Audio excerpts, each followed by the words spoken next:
দেখা যায় যে আমাদের উপর স্ট্রেসটা এত বেশি পড়ে যে বরকে চাইলেও পাবো না, দেখা যায় যে সে নিজেই ব্যস্ত, আর সেও তো সন্ধ্যার পরে এসেও জিজ্ঞেস করে মেল চেক করছো, তো বলেন দেখি সব কিছু এসে চায় বাসায় ওটাও যেন পারফেক্ট থাকে, বুঝতে চায় না যে ওটা করছো। আমি কি সারাদিন আজকে এমনি বসেছিলাম, বাসায় তো থাকো, মনে হয় যে বাসায় থাকি আর আমার কাছে রোবট আছে কয়েকটা, বলে দিই এটা এটা করবা, প্রোগ্রাম করা থাকে, সব হয়ে যায়। আর আমার হাজবেন্ড তো বাসা কিচ্ছু করে না, আগে যাও কিছু করতে, এখন এখন কেন জানি আরো করে না। তার একটু অজুহাত আছে, সে অনেক দূরে ড্রাইভ করে কাজে যায়, এইটা তার অজুহাত, সেই জন্য সে এখন সেই অজুহাতটা ভালো করে ইউজ করতেছে। আমি খুব বুদ্ধি শিখিয়ে দিই, বলেন ভাবি যাতে কাজে লাগাতে পারি। কাজে লাগা করবেন কি, বলবেন কি আমার আজকে শরীরটা খুব খারাপ, একটু পেঁয়াজ কেটে দাও। প্রথম দিন বেশি কাজ বলবেন না, হ্যাঁ, একদিন পেঁয়াজ কাটবে, তারপরে আবার কদিন পরে আরেকটা কাজ করিয়ে নেবেন। কারণ আমি দেখেছি যে প্রথমে আমি খালি কাজ করতে করতে মরেই যেতাম, তারপরে আমি একটু একটু করে ছেড়েছি, না ভাই এখন সে আর বাসনও মাঝে গাই।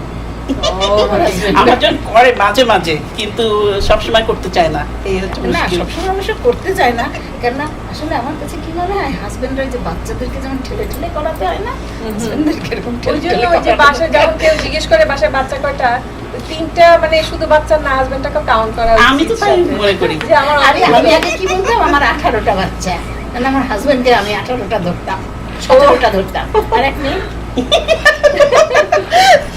কারণ সে যদি চা বানাতো তো চায়ের কাপের যে চামচটা একটা হতো না, এইখানে একটা, ওখানে একটা, তার কম্পিউটার টেবিলে একটা, একটা ড্রয়িং রুমের টেবিলে একটা, টিভির ওখানে, মানে চারিদিকেই আমি খালি চামচ আর কাপ দেখতাম বাইরে থেকে এসে, কাজে থেকে এসে। আমি একটা মজার গল্প বলবো।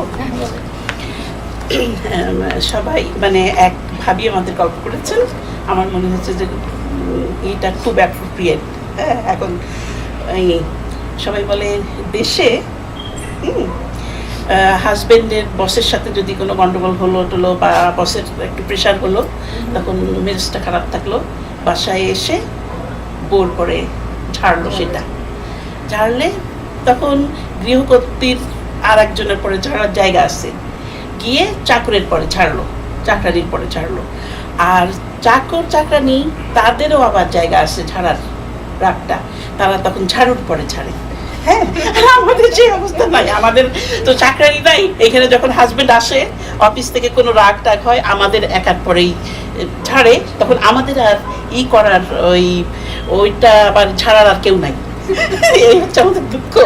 ওটা পরে বাচ্চার উপরে, মানে তখন দেখা যায় যে আমি না, বাচ্চার পরে করা যায় না। না, এটা হয়, এটা ছোট হলে হয়তো সম্ভব, বড় হলে তো আর করা দেখা যায় না। যায় যে বাচ্চার উপরে দেখা যায় ওটা ভালো করে কথা বলা উচিত ওদের সাথে, তখন আমার এই কোনো ব্যাপারে তখন আমি নিজে আর ভালো করে কথা বলতে পারি, তখন একটা এমন আনসার দেই যে পরে বুঝি যে হয়তো বা কেন অন্যায় হয়ে গেল। আমাকে আমার বান্ধবী একটা বুদ্ধি শিখিয়েছে, হ্যাঁ, আমি না ফোন করেছি, ও আমাকে ফোন করেছে, আমি ফোনটা করেছি, তোর গলায় এরকম লাগছে না, আমার মেজাজটা খারাপ, কেন রে? আমি বলে কি না, এত কথা বলা যাবে না, সংসারের কথা, সব কথা তো আর বলা যায় না সবাইকে, না রে এত কথা বলবো না, মেজাজটা খারাপ। তো বলে কি খান ভাইয়ের বলে মেজাজ খারাপ? আমি বললাম যে হ্যাঁ মেজাজ খারাপ, একটা কাজ কর, তোর কাছে $1 আছে? বলে হ্যাঁ আছে। কেন? বলে $1 বাসন কিনে যেগুলো একদম ভেঙে ফেলবে, একদম রাগ করে করে